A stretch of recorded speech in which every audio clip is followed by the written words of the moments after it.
Happy Tuesday, Boalia Desmond here. Thank you for tuning in to day 8 of my 14-day challenge. I'm so excited to be here with you today. I titled my message, Be a Finisher Even When You Don't Feel Like It. So this message was actually inspired by my mentor, Ray Higdon, who did a training on it.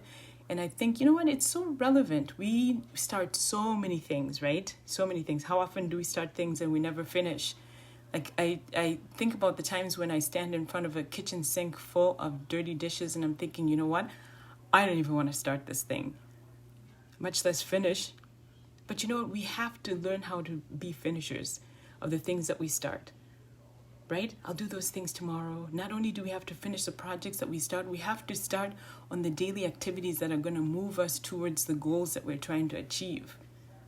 I mean, how often do you get excited about starting a new program, right? Oh my gosh, I joined a gym. I'm going to do this thing. I'm going to start lifting weights. Maybe we even get the gear. Oh, I'm going to start running. I'm going to run a 5K, right? You got the new shoes, you got the new outfits, and you're ready to rock and roll. And you're thinking, yes, I got this, right? How about a new craft? Yeah, I'm going to learn how to crochet. You got the needles, you got the yarn. You're going to start doing things, and then you just kind of start, but you don't quite finish. And then you run into someone and they're like, hey, how did it go? How did you finish? How did you do? And then you realize, you know what, I started, but I never finished. And then you start beating yourself up because you feel like such a loser, like you just didn't accomplish the thing that you set out to do because you told everybody, hey, guess what? This is what I'm going to do. And then you didn't finish. I mean, how often do we do that? We find ourselves in these positions that we are ready to rock and roll. And then somehow we lose momentum or we lose interest and we just kind of don't finish. But sometimes, how often do we allow just small interruptions in our day, or maybe somebody saying something negative to us that throws us right out of the game? All of a sudden, we're just not focused. And then we just kind of lose steam and we just let it go. So T. Harv Eker, he's an author and he speaks a lot about wealth. And he gave these 3 tips on how you can help yourself to complete things. Number 1, he said, first, make sure it's really what you want to do. So if you're starting like a new program, or you're saying, hey, you know what, I'm going to start lifting weights, or I'm going to start doing the thing. Is it really what it is that you want to do? Or are you just saying you want to do something new? Make sure it's something that you really want to do.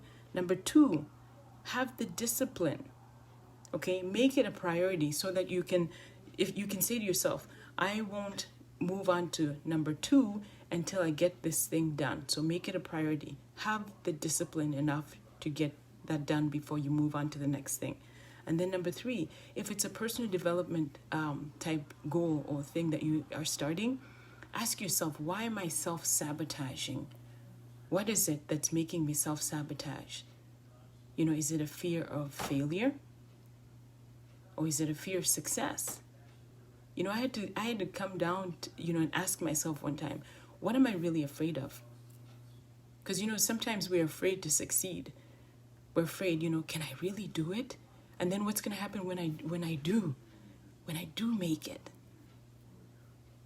And you know what it really boils down to? It boils down to our mind, doesn't it? Our minds start to wonder, we start to get afraid, and then we're like, well, what if? And then we just don't move any further than that. Hey, Glow. Hey, Debbie. Hey, Lisa. So self-sabotaging. You owe it to yourself. You owe it to yourself to have that integrity to say, hey, you know what? If I'm gonna come up with something, I'm gonna say I'm gonna get it done, and then I tell the world about it, then you owe it to yourself and you owe it to the other people who are cheering you on to finish. So in my research, I did find some ways on how you can create new habits that can help you finish. So if you want that list, send me a message and I'll be happy to share that list with you. So thank you for tuning in. Tomorrow is day 9 of our 14-day challenge, and I will see you then.